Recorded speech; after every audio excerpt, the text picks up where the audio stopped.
All right, I'll say good day to you this day of your time. How are you all? All right. We thank you for the co-creation of this interaction. Once again, it is always our passion and our pleasure to interact with each and every one of you in this way. We would like to begin this transmission by reminding you that it is titled The 5 Forms of Abundance. Now, there are many forms of abundance, but we are going to discuss 5 major forms that you experience in your reality in this transmission, so that you can begin to understand that it is not limited to what you may have been taught to believe is representative of abundance, of wealth, of empowerment.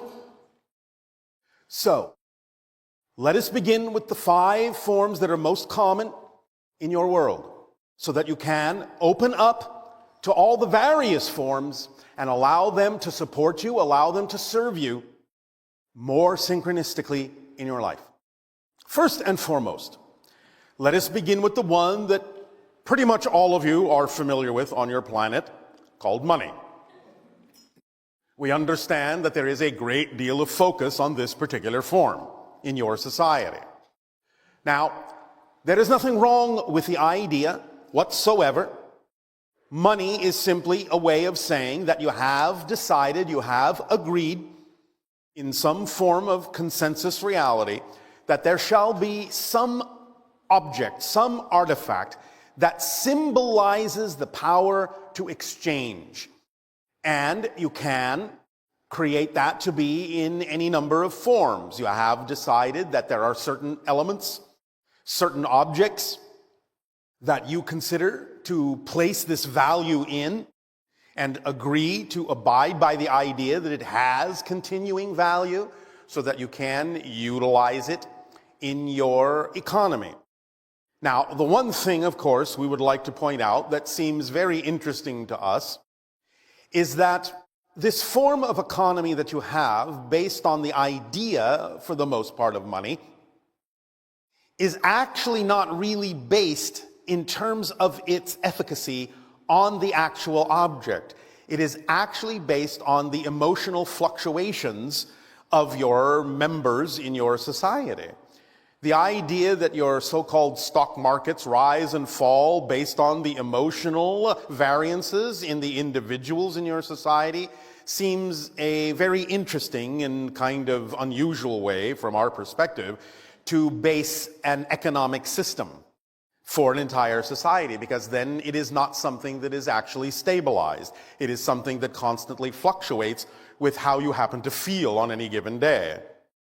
This has served you for a while. It is something that will change in your near future, in the years to come, but nevertheless, the idea in and of itself of creating a form of abundance based on some symbolic object or agreed upon form of exchange is absolutely fine. And this is one form that most of you are to some degree familiar with.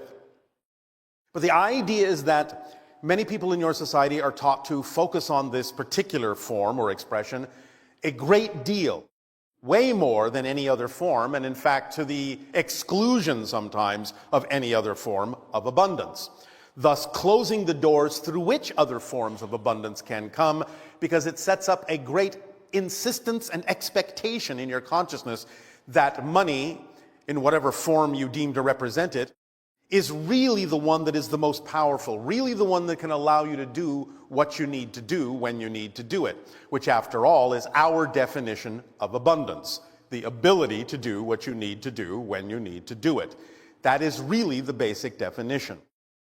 But the idea is that there are 4 other major forms that you experience on your planet and can experience more often. Now, the second form is something that you used to do, that you do sometimes but don't do as much as you used to, and that is simply the idea of trade. Obviously, if you have something that someone else wants, be it an object or a skill, you can trade for it. And that, in a sense, is a form of abundance, because it gives you what you need to do what you need to do when you need to do it.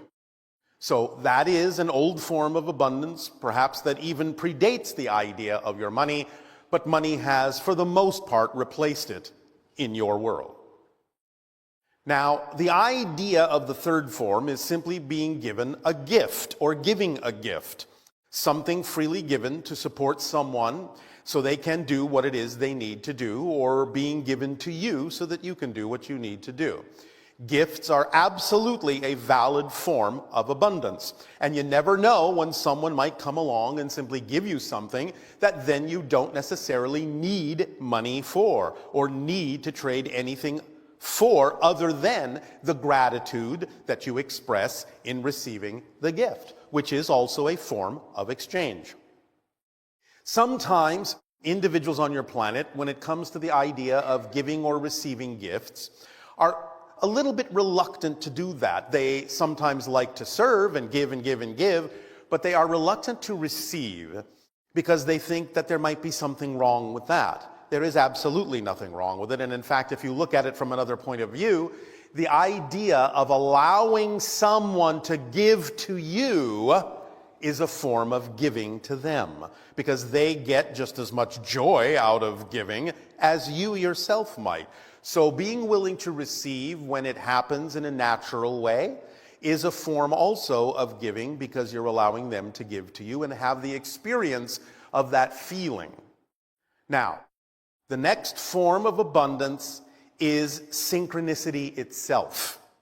Because when you are moving through life and you come upon exactly the information or the object or the person you need at that moment that supplies you with an understanding or information to allow you to continue to keep moving on your path of least resistance, on your path of highest passion, then that is also a form of abundance. Again, reminding you that it simply goes back to the actual definition of having the ability to do what you need to do when you need to do it. So synchronicity is a form of abundance. The fifth form of abundance is imagination or inspiration, whatever you wish to call it.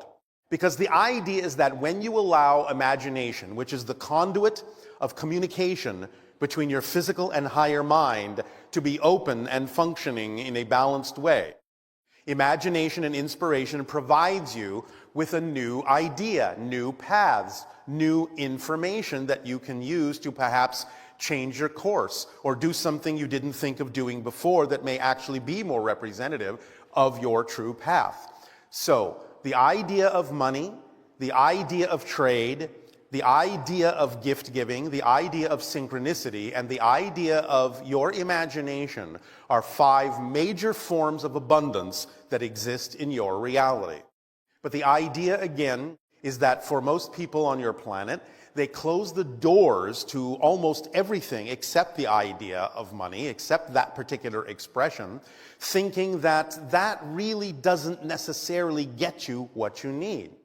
But very often it can actually be the path of least resistance, those other 4, that can give you what you need and support you even more quickly sometimes than the idea of money. But this is fundamentally how it works. When you are acting on your passion, whatever it is you need at that moment for support in some form that allows you to continue to act on your passion will come usually in a combination of the 5 forms. Sometimes it may be 2, sometimes 3 or 4, but a combination of forms. It doesn't always have to come in just one way, in just one of the forms. Very often it actually works more efficiently if you will be open to allowing all of the forms to come in when and how they need to work together to create the support that you need. So sometimes you may suddenly find yourself getting a little bit of money, and then a synchronicity will add itself to it, or a gift will add itself to it, or you will be inspired by something that will add to your ability, or you'll be able to trade something that will add to your ability to do what you need to do when you need to do it. The idea is to allow the proportions and the ratios to come in to form the 100% version of abundance that you need, but that 100% may be made of a little bit of this and a little more of that and a little bit of that. Let it come in that way, because that is usually representative of the easiest way, the path of least resistance for you. And when you open up to all the forms of abundance, things can happen in a much more accelerated way. When you have belief systems that create resistance to the idea of opening up to the other forms, you slow everything down by insisting that it can only happen this way, and I can only do this if this happens in this way. Then you're actually slowing down the process by which you might actually have been capable of doing whatever that is much more quickly and much more easily. Is this making some sense? So allow yourself, as you go through life and as you act on your passion to the best you can, with no insistence or assumption on the outcome. Please remember that third part of the formula, which many of you sometimes conveniently forget. I'm acting on my passion, I'm acting on my passion, I'm acting on my passion. And this had better happen, and this had better happen, and this had better happen, or something's wrong.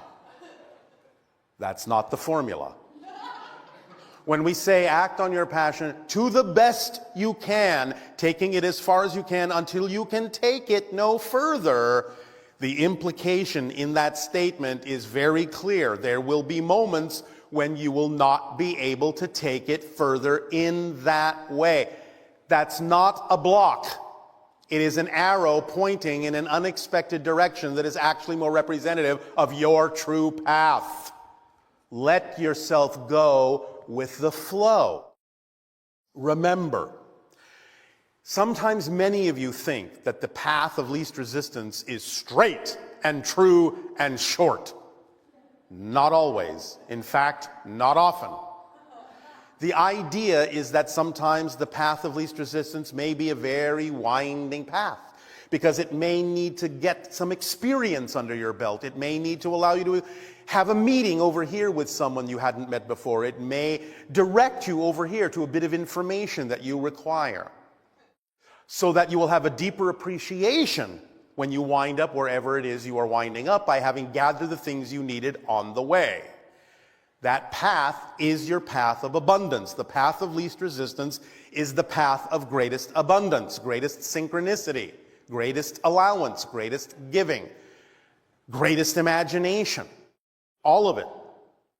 The idea being that even though some paths may look very short and very straight, if it's not your path of least resistance, it will actually take longer to travel that path than one that seems longer and winding, because the path of least resistance will offer no resistance. You will be able to move on that path much more quickly than a shorter path that has nothing to do with you, because that shorter path will be full of things that you will experience as resistance to slow you down, to indicate to you it's not your path. So even a longer path may get you where you're going much faster if it is your true path.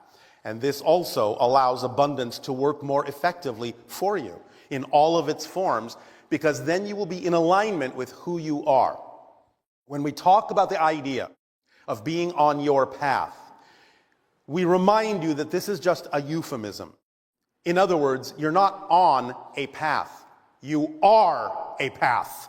You are a unique expression of all that is. You are the experience itself that you are having. The idea is that all of your physical reality isn't outside you, it's within you.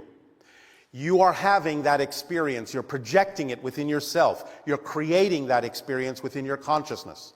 It is who and what you are as a unique representation and a unique reflection of creation, of existence, of all that is. So when you allow all forms of abundance to support you, then you allow yourself to truly take advantage of that particular tool in the kit of passion, because it contains very specific tools that will propel you through life in the most advantageous and joyful way. When you follow the formula of acting on your passion to the best you can, taking it as far as you can till you can take it no further, and you do this with absolutely no insistence or assumption as to where you're supposed to wind up, as we have told you before, you open up that kit that contains the driving engine of your life. It moves you through life very quickly because you are so excited to do what it is that excites you. You find the energy, it comes to you. It becomes the organizing principle of synchronicity. That means it brings you the opportunities that contain the highest excitement in the order in which you need to act on them. And whatever it is you didn't have time to do at the end of the day when you're excited about going to sleep, you didn't need to do that day. It is that organizational. It also is, as we have said, the path of least resistance that allows you to flow through life very rapidly, very effortlessly. It is the path that connects you to all expressions of your excitement in life, because there may be many. But it all interconnects. And if you follow that thread of excitement, you will see how they all interrelate and interconnect to get you where you need to go.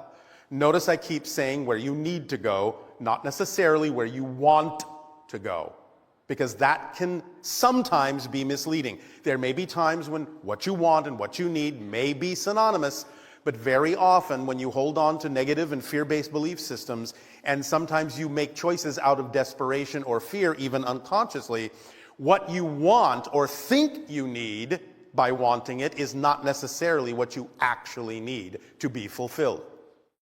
But to be fulfilled, you will be given everything you need, because that's another tool in the kit, is it leaves nothing relevant for you out. It is a complete kit. It contains everything you need. It is designed vibrationally for you. It's your path. You are the path. It's your frequency. That's what passion is. It's your frequency being experienced in bodily form as a sensation. And it is the translation of your higher mind's language to you. The higher mind speaks in energy. The translation, the way you experience the higher mind's language, is through the sensations called passion, love, excitement, creativity. That's how it translates in your body. When you respond by actually taking an action on your passion, you are responding in the language of physical reality, which is physical action. Because if you can sit and think about it all day long, you can ponder it, you can wonder about it, you can give it lip service, but it will never actually be a response to your higher mind if it doesn't actually come through the physical actions you take. So the idea is that when you do take the physical action, you are demonstrating to your higher mind that you recognize that the passion is who you are. You're willing to act on it. You are committing to act on it. That's a response the higher mind understands from the language of physical reality, and therefore it will give you more to be excited about, and more to be excited about, and more to be excited about, because you're willing to act on the excitement, and act on the excitement, and act on the excitement. If you're not acting on it, why should the higher mind send you more passion, more excitement? You're not doing anything with what you've already been given. You have to get the cycle going. You have to get it running and keep it running by constantly acting on that passion. And therefore, you're having that conversation. You're having that dialogue with your higher mind, and you're acting as a whole person, half in spirit, half in physical experience, the whole person working together in concert, in a partnership. So, the idea then is that the kit of excitement, the kit of passion, also contains the reflective mirror that reveals to you anything that might be out of alignment in your belief system with your passion, so that you can identify it, see why it's there, realize it has nothing to do with you, realize it's out of phase with your vibration, and let it go and add that energy back into your momentum, into your excitement. But the idea of discovering something that doesn't excite you, that's part of your excitement. It's not a block in your excitement. It is part of your passion to find out what beliefs are not part of your passion. Because then you are clarifying, accelerating yourself in that way by stripping away all the things that don't belong to you. Please remember, your own baggage weighs nothing. If you feel weighed down, you're carrying someone else's bags, someone else's beliefs. Your parents, your friends, your society, your schooling, wherever they came from, if you feel weighed down, that should be your first clue that you're carrying around baggage that doesn't belong to you. Drop it, and you will feel much lighter and be far more vibrationally receptive to all the different forms of abundance and support that are capable of coming to you in your life as the path that you chose to be. Does this make sense? Yes. This is how it works. Please, please, please, again, understand. We are not giving you a philosophy. We are not giving you an opinion. We are describing an observation of how reality is structured, how it works. This is literally an instruction manual. By following the instructions, you allow the machine to work to your advantage. If you throw the instruction manual away, the machine may work, but you might also injure yourself. So the idea is just follow the instructions. Act on your highest passion every moment that you can. Take it as far as you can till you can take it no further. Do it with absolutely no insistence or assumption as to the outcome. Stay in a positive state no matter what happens, no matter what manifests, because the end cap to that instruction manual is it doesn't matter what happens. It only matters what you do with what happens. That's what makes the difference in your life, because everything is neutral and can serve double duty. So even though something may have originated negatively, even though someone else's experience or opinion of it may be negative, if you stay in a neutral state and in a positive state by knowing that you must be experiencing this for a positive reason, no matter how it looks, you will also and always derive a positive and beneficial effect from it, no matter what anyone else is getting out of it.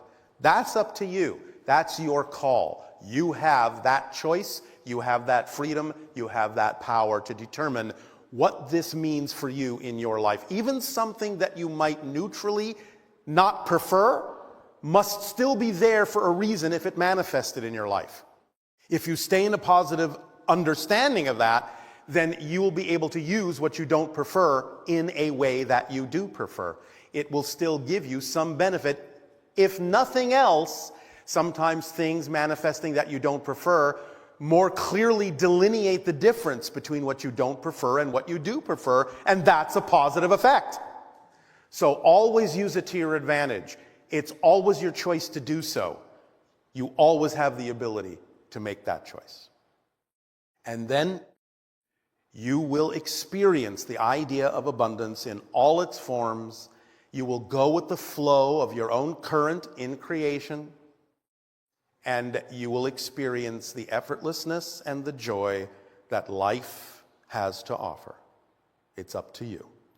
Does this make sense? Yes. All right. We thank you for allowing us to share this concept with you this day. And in return for the gift that you are giving us in allowing us to interact with you, I ask you now, in what way may we be of service to you? Please begin with your questions and dialogues if you wish.